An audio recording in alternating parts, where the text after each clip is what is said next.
Well, I think Parliamentary Review does something very interesting. It provides a platform for people to share and express their views, and I hope we're going to be able to build on that even more so that people can interconnect with each other. But it also gives an opportunity for parliamentarians to know that people are taking interest in what they're doing and how they're doing it.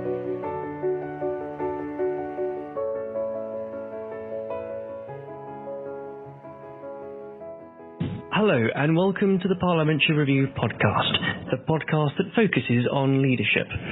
I'm Jonathan White, and in each episode I'm joined by directors, CEOs, CFOs, government ministers, chairmen, presidents, maybe one day even the new president of the European Commission.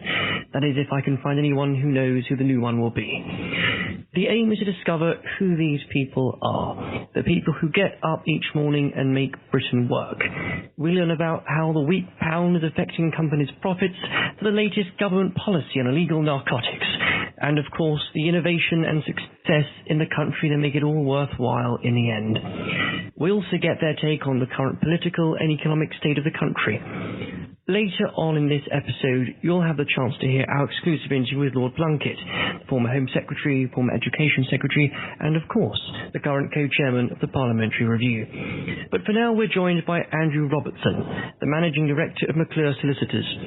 McClure has a long history, having been founded in 1853, but a unique business decision in 1984 saw the firm develop a policy of providing wills free of charge in exchange for donation to charity. Today, McClure Solicitors has 15 offices across the United Kingdom, employing around 100 people and continues to grow. Andrew, welcome. Thank you very much for having me. Thank you for joining us. Now, it's been a good 6 months since McClure Solicitors have been in the review. I think the listeners would, in fact, love to know what the firm's been up to since then. Right, well, since then we've moved ahead quite a bit. When I did the last report, we had 15 offices. We've actually reduced that to 14 offices because we had 2 offices in London, but we've amalgamated them. So it's 1 office less, but not really. Our number of staff have increased because previously we had 91, now it's over 100. Superb. To be exact. The number of charities that we had at the time of the last article was, I think, about 140, and charities now partnered with us now number 164, so that seems to increase pretty much every day. Fantastic. And we'll certainly talk, I think, more about that later in terms of your work with charities. And so it's wonderful to hear then that the firm is moving onwards and upwards, as it were. Yes. Now, progress. The firm itself, correct me if I'm wrong here, Andrew, has a long history, and it was founded, it's an early Victorian firm, I think I'm right in saying. Yeah, the firm was actually started on the 6th of August 1853, so we're just coming up to one of our anniversaries. Fantastic. And I'm sure you won't mind me saying to the listeners that you've been with the firm a while, but not that long, since 1971. You were there before the common market, and it looks like you'll be with the firm after the common market. But the firm fundamentally changed in 1984. Could you tell us a bit more about that? That's right. Yeah. Because between our founding way back in 1853 and 1984, we were just an ordinary firm of solicitors. We just sat in our office and waited for people to come to us for a legal service. Then in 1984, because of Band-Aid and then Will-Aid, we decided as a business, wouldn't it be a good idea, instead of waiting for people to come to us for a legal service and then offer a will at the back end, why don't we put the will at the front end and get people to come to us for a will, and then if they like us, they can use us for something else, either there and then or later on. And that worked really well for us. And it's been a huge success, but I can't imagine that was an easy sell originally, especially perhaps to the money men at the firm. No, but I was the boss at that time, so I kind of pushed that through. Perfect. To begin with, we didn't realise how successful it was because we were still a small firm, but being very successful. And then we realised, well, hang on a minute, this is actually quite a good business model. So it was only in the late 1990s that we decided, we would actually push this out a bit further. And because of that, we've then grown into a UK-wide business with, as I say, 14 offices throughout the UK, and it's now a big part of our business. It's an extraordinary story, and I think it's important for everyone to know that this is very much tied up with your work with the voluntary sector. Yeah. And the stat I have is that just last year, 2018, the firm raised over £47 million for over 300 different charities, which is an extraordinary set of figures, and something no doubt you're immensely proud of. Well, we were proud of that last year, but it's better than that this year. Superb. Because, as in the last article, our aim was to raise £50 million in legacies for a whole year.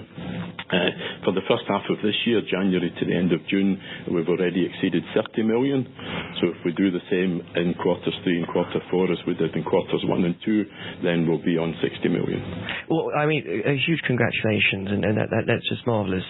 But I think, for a lot of people listening, perhaps that's not what they expect to hear from when they think of perhaps, a solicitors. Yes.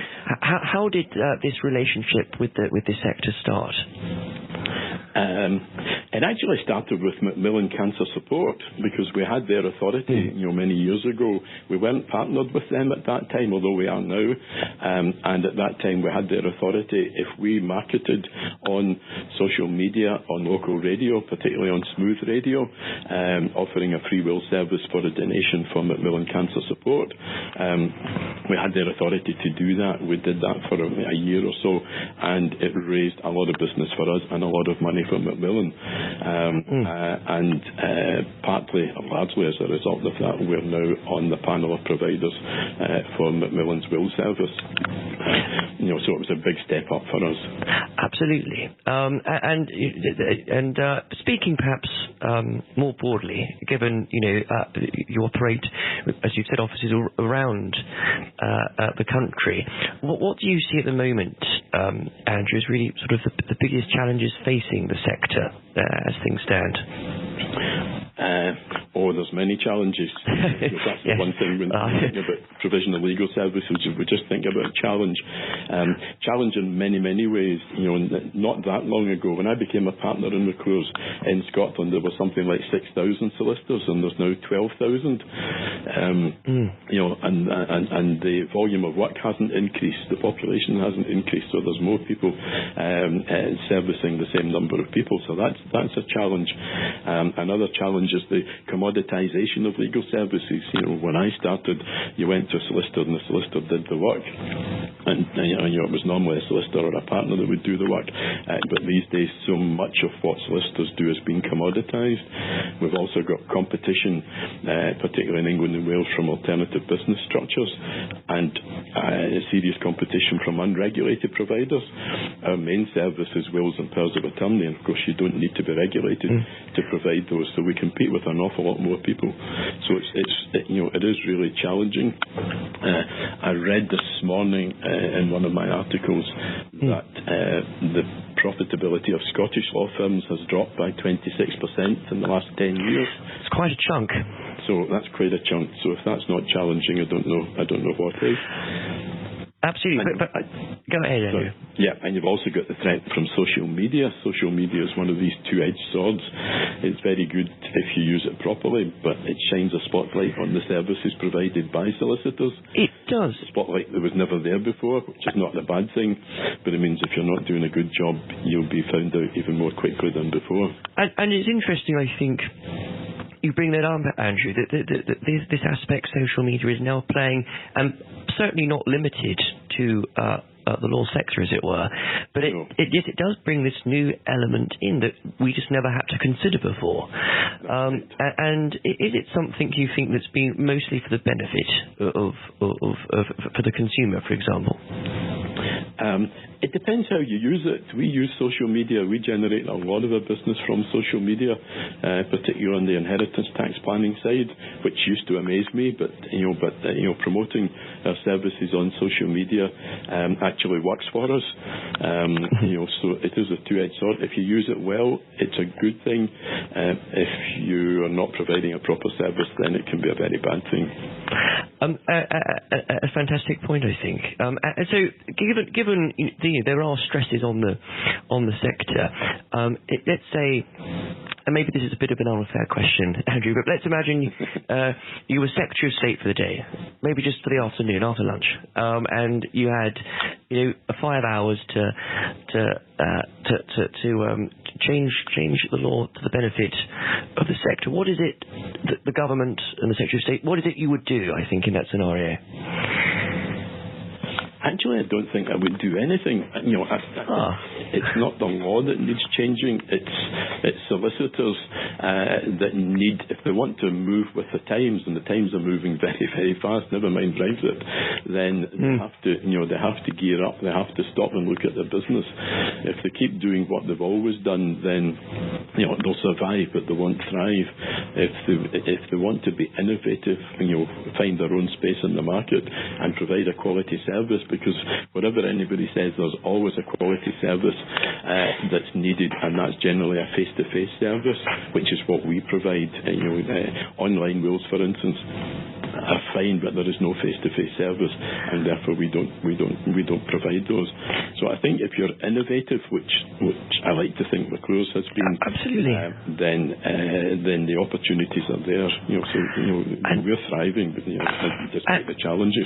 And I think you've hit on the key point, especially when it's not necessarily, a lot of people can find it exceptionally difficult to talk about things when it comes to their will, for example, and the human element that McClure brings and the face-to-face contact, I think, can't really be underrated. Yes. Well, I think when it comes to wills, that's talking about people dying, and that's an unpleasant subject. But you can do it with an element of humour.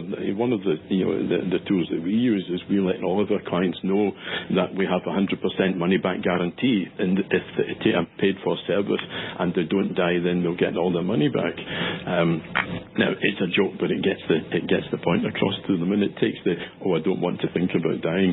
It takes that away from it. This is about planning your affairs for the future and then getting on with your life instead of having to worry about not having a will, not having the right will, not having a power of attorney. So we just treat this as a positive thing, not a negative. And again, it's been about 6 months since McClure's article, and things have changed. Obviously, at the Parliamentary Review's core, it's always really been about sharing, obviously, best practice to raise standards within key sectors. Is there anything that you've given your career, Andrew? Is there anything you'd point out that you've done with McClure's, especially, that you'd think the sector would benefit if it was shared more widely, that other firms perhaps could learn from yourselves? I think probably quite a number of things, but but one thing above all is because we were involved in the UK government's behavioural insight research team, finding the best ways, and I think that's being resurrected at the moment. Finding the best way of solicitors persuading people comfortably to leave a legacy for charity when they die, because my understanding is that the average in the UK is about 7% at the moment. Right. In Scotland, but we've got our average up. When I wrote the article, it was about 1 in 4, 25%. It's now 4 out of 10. We're now at 39% of people that come to us only for a will, a free will for a donation for charity, but we encourage them to leave a legacy for charity, and 40%, 39% to be accurate, actually do, and that's I think that's a good thing from the client's point of view, because they feel better for having done so. Absolutely. It's very good for the charity, because if all solicitors that made wills for their clients and all will writers that made wills for their clients achieve that level of success, then the fundraising for charities would go through the roof. At least quadruple, I would have given the stats. Now, I would probably be remiss of us, Andrew, if we didn't discuss the current political situation. We are living in fairly unique times. Yes. Listeners should, I suppose, know that we're speaking 2 days after Theresa May stepped down and Boris Johnson stepped in to replace her. Now, what do you make of this situation at the moment, Andrew? Well, I was thinking about this because I thought you might ask, and the word I've written down here is fluid. And it's very, very fluid. Are we going to have Brexit at all? I don't know. We might have, we might not have. Anything could happen. Are we going to have Brexit with a deal? I don't know. And if we have a deal, what will it look like? Are we going to have Brexit with no deal? I think that's on the cards. And what will that look like? Again, although McClure's are a UK-wide business, our central processing unit is in Scotland. Most of our clients are English, but most of our staff are Scottish. And therefore, I'm looking into the future, and I'm not seeing what the future looks like. But I'm not just looking at, are we going to have Brexit or not? I'm looking at, are we going to have independence in Scotland? It certainly does raise the question again, and you can't help but imagine. By the way, I think obviously fluid is the right word to use, because anyone that says they know what's going to happen is a barefaced liar. But it does raise the prospect that especially the Scottish nationalists might will surely use this change of administration as an excuse to perhaps try and have a second independence referendum. What is the feeling? You're still based in Glasgow. What's the feeling up there at the moment? Well, I think a second referendum will definitely come, and if the Scottish Government asks the UK Government for permission and that's refused, that will make it more definite. I think the feeling that, not of the SNP so much, but there's a lot of Scots people that are now talking about it, people that were against independence before, but that was, when we last voted against independence, that was with an idea of staying within the UK Government. Scotland, of course, voted to remain and certainly didn't vote for a no-deal Brexit. So there's a lot of people now revisiting that, and I think a lot of them are thinking, I was against independence before, but they might have changed their mind. Well, the alternative is different, so I'm going to have a second think. It's yet another unpredictable aspect of this whole scenario. That nothing seems certain anymore. I would imagine, though, that the sector itself, has, given what you do, correct me if I'm wrong here again, Andrew, but I imagine it's quite sort of Brexit-proof, as it were. I think as long as you're an English-based legal practice or a Scottish-based legal practice, my problem is the McClures are UK-wide. Everything that we do, our central processing units in Glasgow, but as I say, most of our clients are in England and Wales. And if we went for independence, depending on what that looked like, we might have a different currency, we might have a different VAT rate. One might be in the euro and the other might in the EU, one might not be. And I would probably have to split my business into two separate businesses and run them quite differently. So it's not something we couldn't cope with, but it's something perhaps you'd rather not quite. Now, Andrew, again, you've been working in the law now for decades. What have been, and with much success, what have been, sort of your guiding principles that have sort of taken you through those years? Well, there's only one word for that, and that's, innovation and service. If you keep doing the same thing, you'll keep getting the same result. If you do something better, you'll get a better result, and I think we've proved that. But there's no point in being innovative and good at business development if you don't provide the service. And of course, for a growing business like ours, that's the challenge. As you grow, there is a real challenge to keep the service levels up to match the increase in the intake of work. And particularly these days, and particularly with people being more vociferous, with people having access to social media, if you don't provide a good service, you can forget it. And if you do provide a good service, you will get referrals, and your business will thrive. So absolutely, and perhaps reputation is mattered. No more important than it is now. Particularly for us, because it's not just McClure's reputation. If we're partnered with, as at today's date, 164 charities, because people ask me, who are you regulated by? Well, we're regulated by the Law Society of England and Wales through the Solicitors Regulation Authority, and we're regulated by the Law Society of Scotland. But more than that, fundamentally, we're regulated by our clients and regulated by the charities that refer those clients to us. And perhaps we should probably bring things to a close, and it might be a wise idea perhaps to look to the future slightly. A lot of obviously listeners, young entrepreneurs, people looking to start their careers. What would you say, Andrew, given your experience, to schoolboys and girls today, 15, 16 years old, looking perhaps to start a career in the law? What advice would you give them in starting out in their lives? I think it's a good idea. It's a great profession. It's great to work in. You're providing a service to the community. If you're doing the kind of work that we do, then people appreciate what you do for them because you're helping them. And if you provide a good service, you make money, and it can be quite remunerative. I think the best advice I would give anybody is make sure that you join the right practice. You want to join a practice that's going forward and not a practice that's stuck in the past. Well, I think after listening to this, there may well be some more applicants for McClure. Andrew, look, thank you very much for joining us. It's been a pleasure.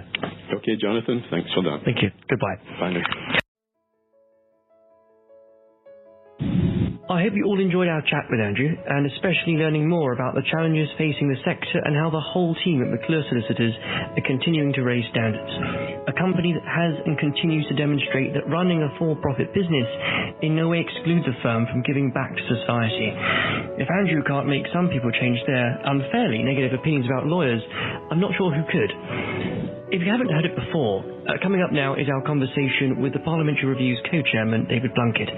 Lord Blunkett served as Home and Education Secretary in Tony Blair's cabinet before receiving a peerage in 2015. Outside of politics, he's the Vice President of the Royal National Institute of Blind People and the National Alzheimer's Society, and when he has the time, he can be found cheering on his team, Sheffield Wednesday. I hope you enjoy listening as much as I enjoyed speaking to David. Here it is now. We're now joined by Lord Blunkett. Thank you very much for joining us. You're very welcome. Now, it would probably be remiss of me if I didn't start, given the recent events in Parliament. I didn't ask you, given your 32 years in that place, about your thoughts regarding the unprecedented situation I think the public are looking at the minute. Well, I think I see it very much like Joe Public. I see it as though I'm looking at something that is made up, that is scripted, that is like almost a sci-fi film where anything can happen and then anything does happen. And I'm very sad about that because I think that it's damaged our parliamentary democracy. I think that it's brought politics into disrepute, and I think it's created anger on all sides, whether people were strongly in favour of remaining or whether they were, as we call them, Brexiteers. Absolutely. And given that situation, whether it's going to be a general election, many people are beginning to worry about how apathy taking effect. Well, I'm worried about two things. Apathy in the respect of turnout and whether people vote, and anger and, if you like, the friction developed into a failure to be able to have a democratic dialogue, so that the respect that we have for each other, that the way in which we debate issues is often now broken down, and there's abuse in the street, not just of people because they're considered to be different or foreign, but because people recognize they have a different point of view. Now, that is new. I've been around in formal politics now for, goodness, almost all my adult life, because I was elected to a local authority in my city of Sheffield when I was 22. And I've never seen that. I've seen people get very annoyed, and that's fine, and people should get angry, but I've never experienced them display it in such personal venom before. And we need to calm that, because our democracy depends on people being able to have genuine disagreements and differences and to work them through the political process. Otherwise, we fall, as history teaches us, into the hands of extremists. Absolutely. And given that you've just said what you just said, a lot of people are talking now about whether the party structure, which does exist at the minute, it can survive. We've seen both the Labour Party and the Conservative Party showing signs of buckling. I think the political system the party system will survive. It may have a very rocky time in the near future, But I think it'll right itself, but it will only do that if political parties themselves sort out what's going on internally. I think both major parties have been, to use an old phrase, infiltrated.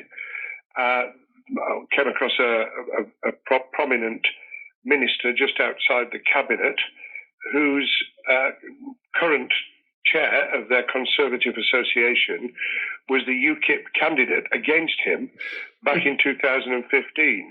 We know about the challenges within the Labour Party and the way in which people who were thrown out of the party have either been able to or are seeking to rejoin. And so we've got this two-ender, if you like, the bread in the two sides of the sandwich coming together, and the middle is being squeezed.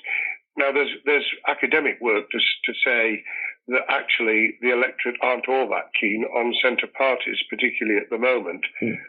And I think we need to be wary of believing that the creation of some sort of centrist party in Britain would solve the problem. It would temporarily, but it wouldn't resolve the differences that people have and how we work them through. A lot of people have been suggesting recently that the only way out of this situation is with a second referendum. And I write in saying that you have quite reluctantly come to that position yourself. It took me a very long time to come to the conclusion that we would need an affirmative vote.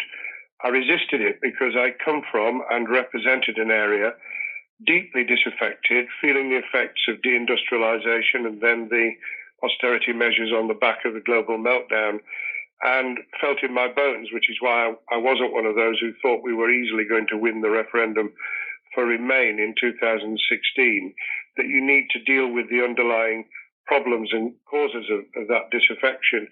And the simple slogan, "They didn't hear you the first time, tell them again," could be very effective, a kind of Trumpian slogan that could be adopted by those who are very, very vehement Brexiteers. However, I think given the state that we're in, I came to the conclusion a few weeks ago, and I wrote in the Daily Telegraph, that I think the only way to deal with this is to get an agreement for this interim period, because that's what it is, a transition from where we are to where we might be, and then put that to the British people. And if the British people don't like that negotiated agreement, either Theresa May's original or something that emerges from the discussions and the debate and the toing and froing between the two major parties, put that to the electorate and give them a chance 3 years on from 2016 to make a new choice as to whether that's what they want to go for, that's the direction they want to take, or whether they'd like to take a step back and remain in the European Union. And do you think that the people of Sheffield that did vote leave, many of whom voting for the first time in decades or the first time ever, do you think that they would feel maybe slightly frustrated at the call for a second vote? Yes, I think they would. And I think we just have to be really honest about that. There would be a great deal of frustration, bordering on anger, people saying, we gave you the message, why didn't you just do it? And we have to be straight with them. The reason it's been complex, the reason it's taken this time, the reason that we are in the undoubted mess we're in, is because it wasn't simple. You didn't, as some people thought, sign a bit of paper and walk away.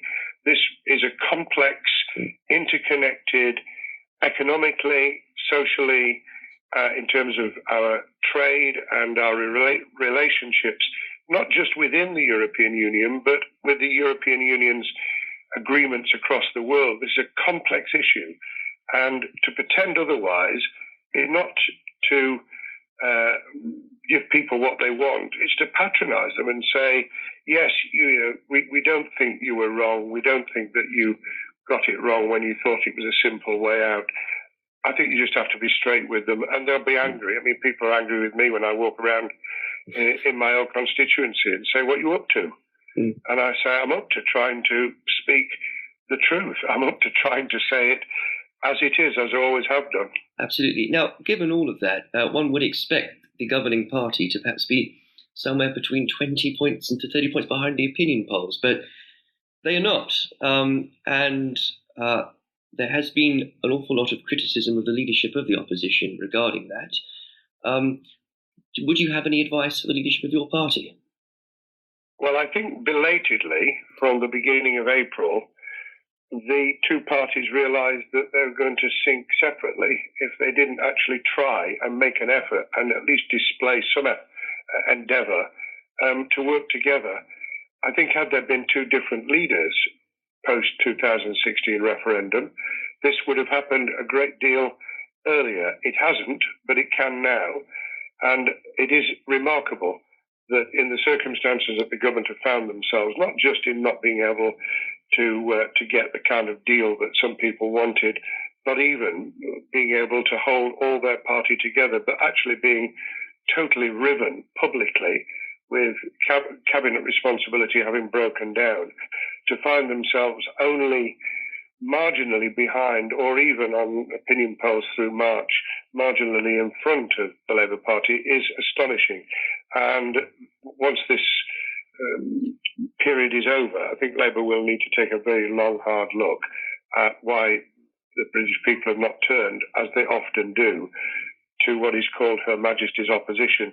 There are very complex reasons for that, including the fact that the leadership of the party have only realised, I think, very, very recently, that you have to reach out to people whose views you don't agree with, and you have to win them over to something more than the issues and the policies and the ideology you thought of in the first place. And on that point, you'll be aware, certainly, that the Parliamentary Review itself has been dedicated to showcasing leadership in all its forms across the country. Now, speaking to many of our contributors, they have made clear that they do feel that leadership has been lacking, both from the government and opposition, as you've said. In your many years in politics, is there a time in certainly recent history where there has been perhaps a leadership vacuum like we're seeing today?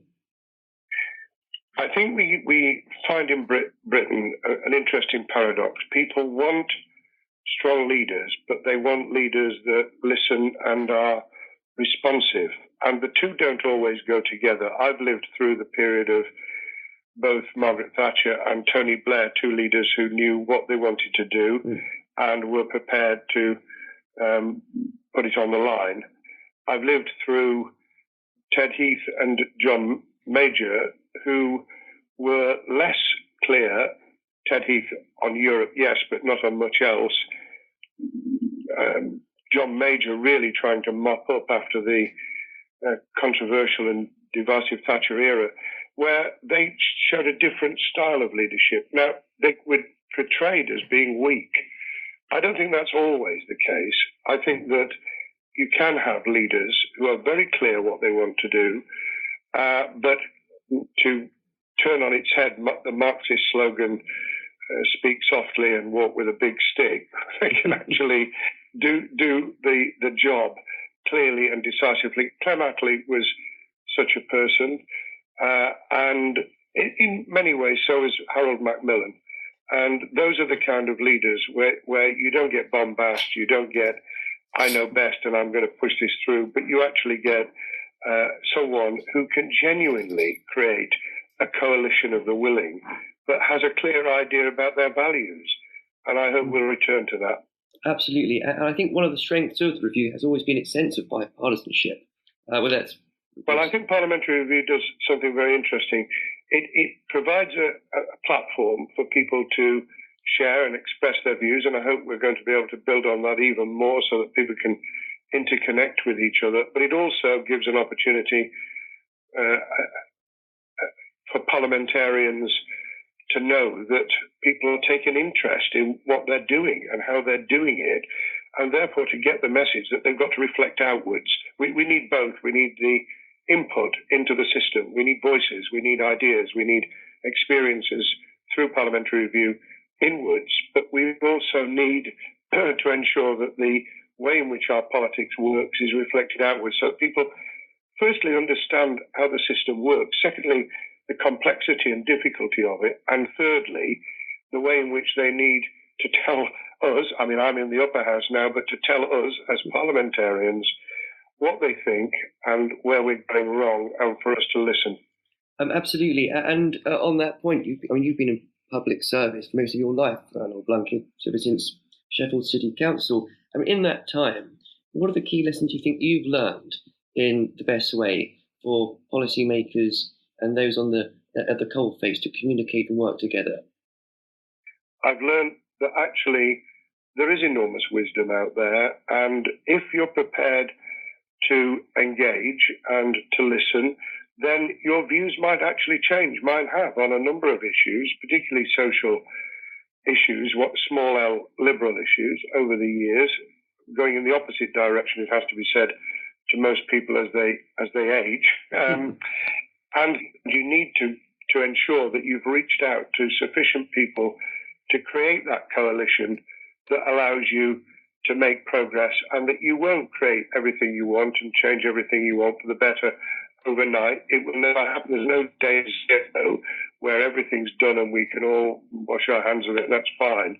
We build building blocks. We stand, if you like, historically on the shoulders of those who came before us. And if we get that message, we won't be too frustrated when everything doesn't happen immediately, but we'll be determined to make progress, and we'll punish politically, democratically, those who don't. Absolutely. And perhaps finally, with that concluding point, it's fair to say, as you've already mentioned, a lot of the population are frustrated, no matter how they vote in the referendum or their general political opinions. But perhaps, for those people, is there something you'd point to be optimistic, looking towards the future about? I think I'm very clear. We're a great nation. We can't just do things on our own. We have to recognise that we live in an incredibly rapidly growing global environment, and the power sources and the power politically has changed over the last 20, 30 years.